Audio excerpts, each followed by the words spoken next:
estamos en el corazón de los negocios, de la tecnología, que de alguna forma está resignificando las estructuras de negocio en el país, los emprendimientos.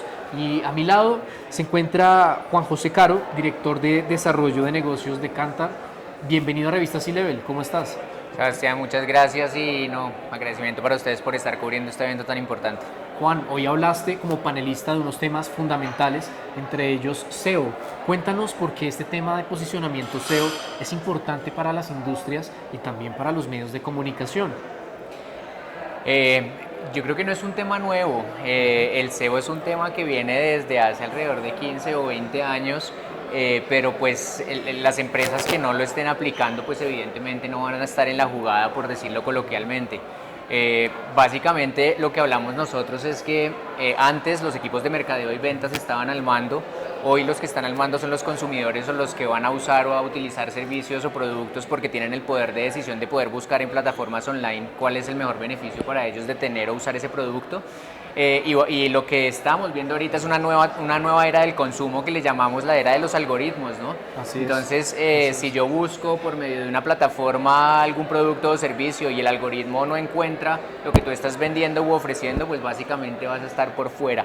Entonces, pues por eso tan importante el SEO, y es para poder posicionar tus productos, servicios o cualquier cosa que quieras ofrecer o vender a la gente. Y de hecho, el otro día estaba escuchando que ya no es SEO, sino es Chat Engine Optimization. El SEO es Search Engine, el otro será Chat, que es ya todos los dispositivos de búsqueda de inteligencia artificial que tiene Google, que tiene ChatGPT, que tiene Microsoft. Entonces, por eso tan importante en la ejecución de los negocios hoy en día. Eso te quería preguntar porque justamente, digamos, en el paradigma de cómo crear ecosistemas digitales, pues se han llevado a cabo diferentes cambios en cuestión de años. Por ejemplo, los programadores también han pasado una suerte de cambios, que ahorita hay inteligencia artificial que asesora a las personas sin contar con este tipo de servicios. Entonces ahorita podemos tener este servicio de SEO incluso de una forma más personalizada al alcance de los directores, de los CEOs, que lo que quieren también es medir cómo les va en el día a día, saber cómo funciona la empresa y por supuesto conocer a profundidad el negocio. Y aquí viene un concepto, un anglicismo también muy interesante, y es el diseño, el design thinking. No sé cómo ponerlo en español, Sí. pero en inglés es el design thinking. Cuéntanos por qué es tan importante en el core de negocio de una empresa y cómo puede hacer la diferencia si se implementa de una forma acertada. Sí, solo para darle cierre a todo el tema de SEO y por qué la importancia de la inteligencia artificial es no ver la inteligencia artificial como un enemigo, digamos, de la humanidad o que va a llegar a suplir tu trabajo, sino como va a ser un potencializador de y una herramienta que vas a usar para poder potencializar tu negocio. No solamente en temas de diseño, en temas de ventas, en temas de distribución, de logística, temas contables, administrativos. Esta mañana estaba leyendo que ya ChatGPT va a tener su propia App Store donde vas a poder lograr entrar a comprar aplicaciones que vayan dirigidas a ciertas ramas, ¿no? Entonces, pues para darle un cierre, creo que es lo que viene y hay que sí o sí estar.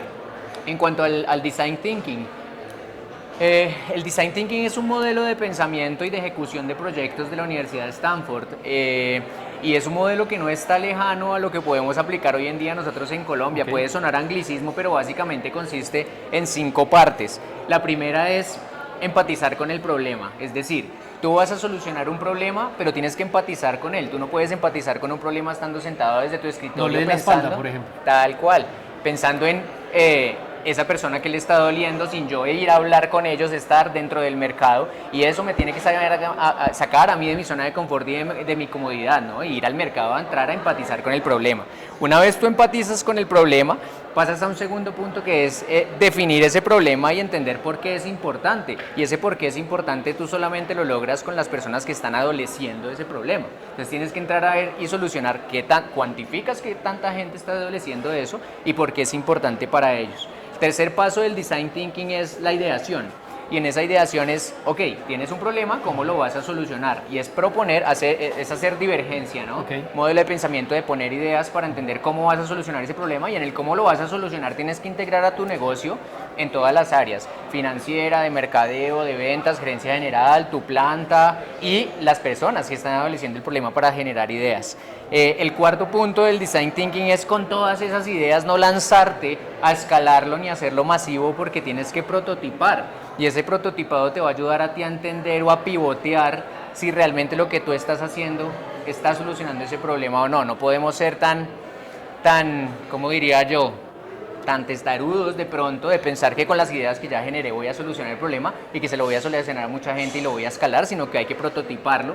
Y el último paso es testearlo. Entonces, muchas compañías a veces se equivocan porque lanzan innovaciones, no las prototipan y salen de una vez a testear en modelos de negocio muy masivos y se estrellan. ¿Por qué? Porque la innovación tú no la puedes calificar a nivel financiero como tu negocio core, el que llevas normalmente, porque se va a comportar de una manera totalmente distinta. Así que Design Thinking es un modelo de pensamiento que no es difícil y que hoy la invitación es a las generaciones nuevas y sobre todo también a, pues, a las compañías o los que tenemos modelos de pensamiento más antiguos a usarlo, porque es un modelo de pensamiento muy sencillo y que nos puede ayudar en la generación de innovación. Juan, gracias por comentarnos ese modelo, porque en nuestro medio pues hablamos con las personas que están detrás de las compañías y un tema muy importante que hemos hablado en el transcurso del año es cómo realmente los dirigentes se inmiscuyen en las compañías. Ya pasamos esas barreras de que el presidente de la compañía está acá, yo estoy acá. Realmente ahorita, incluso lo hablamos con Sebastián Overa también, con el emprendimiento que él lleva a cabo y es, ya no están tan claras esas barreras, sino están más claros los objetivos, qué puedes aportar, más que si yo soy tu jefe o tú tienes una responsabilidad, son más cómo podemos trabajar como equipo y creo que el diseño que tú nos muestras realmente permite que nuevos emprendimientos, nuevas empresas pues puedan redimensionar sus negocios. Y hablando de ese aspecto, hay un tema que me pareció crucial y es reconocer el enfoque de cada industria. Tal vez puede estar ligada al cuarto punto y es realmente focalizarse en un tema específico y a veces no apostarle a mucho, sino a algo concreto. Cuéntanos cuál es la importancia del enfoque justamente en el panel que acabaste de darnos el día de hoy. Hay un tema importante y coloquial en Colombia que yo creo que en otros países de Latinoamérica se usa y es que el que mucho abarca poco aprieta, ¿no? Sí. Entonces, en ese sentido, vivimos en una era de la sobreinformación. O sea, hay tanta información y tantos modelos y tantas ideas que al final como que el exceso de análisis te causa parálisis y lo peor es la indecisión, porque digamos, más se pierde por indecisión que por tomar una decisión errada. Por eso yo hablaba de que hay que arriesgarnos a fracasar y no condenar el fracaso si queremos llegar al éxito. Si queremos llegar al éxito tienes que fracasar y te tienes que atrever a hacer las cosas de manera distinta. Entonces, en ese sentido, enfocarse es muy importante. ¿Por qué? Porque tu compañía no puede ser buena en todo. Tienes que escoger esa matriz donde si es factible para tu compañía y si es rentable, entonces vamos a priorizarlo. Si es factible pero no es rentable, pues eso tiene una evaluación financiera distinta y si realmente es muy rentable y no es factible, pues no lo vas a hacer porque pues va a ser muy difícil poder llevarlo a cabo. Entonces enfocar es importante y sobre todo enfocar teniendo en cuenta 6 herramientas o 6 categorías y es el entorno que está viviendo tu compañía en 6 cosas que son la primero, pues un entorno sociocultural. Entonces, cómo te estás moviendo en el entorno en el que está participando tu empresa hoy en día. Es interesante porque a veces uno lo obvia, ¿no? Sí. Porque uno está tan inmiscuido en la cultura colombiana, tal vez en la economía, cómo funciona, que a veces no se toman el tiempo o no nos tomamos el tiempo de realmente analizar las variables que están inmersas en ese ecosistema que es muy amplio. Lo obvias o caes en el error de pensar que el entorno es igual al tuyo. Y ese es el peor error. Tú no puedes tomar decisiones sentado en tu escritorio, tú tienes que ir a empatizar. Entonces, definir ese entorno sociocultural. En un país, Colombia, donde el estrato 1 y 2 es el 53% de la población, tú no puedes lanzar un producto de consumo masivo sin empatizar con una población a la cual tú no eres parte, si somos sinceros, sino que tienes que ir a entenderlos. Ese es el primero, un entorno sociocultural y entender cómo están cambiando los valores, etc. Segundo, un entorno a nivel tecnológico. Entonces, suena muy bonito y todo el tema de la evolución tecnológica, pero si no hay un entorno que apoye, y lo decía el gerente de Google, lo decía Giovanni, que él hablaba de si no hay inversión y si no hay generación también y apoyo por parte, digamos, de políticas públicas, de poder generar un entorno tecnológico que favorezca a las empresas, pues va a ser difícil. Pero también si yo no estoy metido en cómo darle evolución tecnológica a mi compañía, ya sea en mi planta, en mis procesos, en mi contratación, en adquisición de crédito, etcétera, pues creo que estoy perdiendo oportunidades. La tercera parte es el entorno económico. Yo ahí creo que en cuanto a lo económico y lo político, pues no es que uno pueda hacer mucho porque al final son variables exógenas que van a jugar en el mercado, pero tienes que estar muy pendiente para qué, para prever y no generar planificaciones muy agresivas a largo plazo o a mediano que después te generen un exceso, digamos, en costos y no los puedas cumplir. Entonces el entorno económico es bien importante. Y yo hablaba mucho de, en ese entorno económico los negocios no son finitos, los negocios son infinitos, es decir, tú tienes que jugar en el juego de los mercados y de los negocios para mantenerte en el juego y durar lo que más se pueda. En la guerra de Vietnam, el ejército de Estados Unidos peleaba para ganar la guerra, los vietnamitas peleaban para sobrevivir y terminaron ganando. Entonces es cambiar, digamos, ese scope.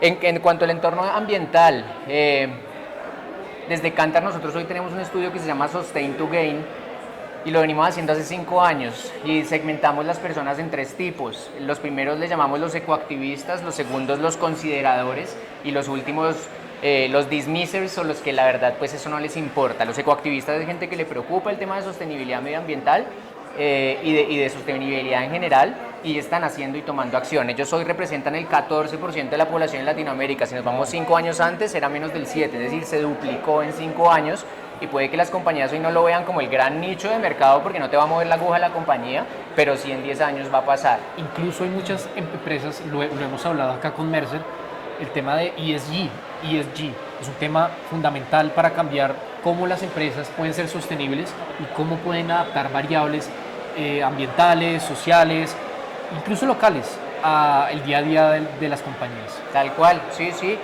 De hecho, compañías que hoy no trabajan en objetivos de desarrollo sostenible, pues hay que estar ahí. Sí, hay que estar ahí. Son objetivos que se pusieron y hay que cumplirlos. En estos temas de sostenibilidad, puede que ahorita en este momento seamos el 14% los que toman acción y les interesa, pero la generación Z y la alfa, que la generación Z son las personas que tienen menos de 26 años y la alfa que son los que tienen menos de 13 años, ya vienen con otro chip y ese chip es en cuanto a temas de cómo yo cuido mi medio ambiente, elevo mi conciencia y están en una constante búsqueda de propósito y si tu compañía quiere durar 20 años, como lo decía Sebastián en Avi, pues tienes que estar metido ahí. Entonces el tema ambiental. El quinto es el tema político, realmente igual que con lo económico, en lo político yo diría que menos injerencia tiene uno a menos que pues sí, las agremiaciones hacen digamos la voz de las empresas pues por el sector privado y van y harán el lobby que se necesite, pero al final en el tema político no nos podemos quedar en escuchar noticias negativas porque hoy hay muchas noticias en muchos medios, entonces pues quedarse ahí sería un error y ahí es que salir adelante y entender cómo también salir adelante desde iniciativas privadas, pero también desde el apoyo de las cámaras de comercio. Creo que ahí juegan un rol bien interesante desde las fundaciones, etcétera. Y el último es el tema de bienestar, entonces el bienestar en salud sobre todo y las fuerzas que hoy están influenciando temas de salud y enfermedades, pues acabamos de salir de una pandemia en el 2020, entonces eso está llevando también a las personas a reconsiderar cómo están o qué posición ocupa su salud dentro de sus intereses y ahí la inteligencia artificial, volviendo al tema de la tecnología del futuro, va a jugar un rol bien importante en la identificación de ciertas enfermedades y en cuanto a la alimentación, etcétera. Entonces, para resumirte, esas categorías en las que tú deberías enfocar es temas socioculturales, tecnológicos, económicos, ecoambientales, políticos y de bienestar, perdón, pues para poder entender en cuál vas a jugar, ¿no? No puede ser bueno en todo, pero en donde seas bueno poder enfocar. Juan, muchísimas gracias por brindarnos esos detalles, esos conceptos y sobre todo esa visión, cómo usted mira el mundo y cómo está aportando y por supuesto cómo lo hizo hoy en el foro de Forbes, de negocios, de empresas, por supuesto de cómo construir país. Muchísimas gracias Juan y bienvenido a Revista C-Level. No, gracias a ustedes. Muchas gracias. Vale.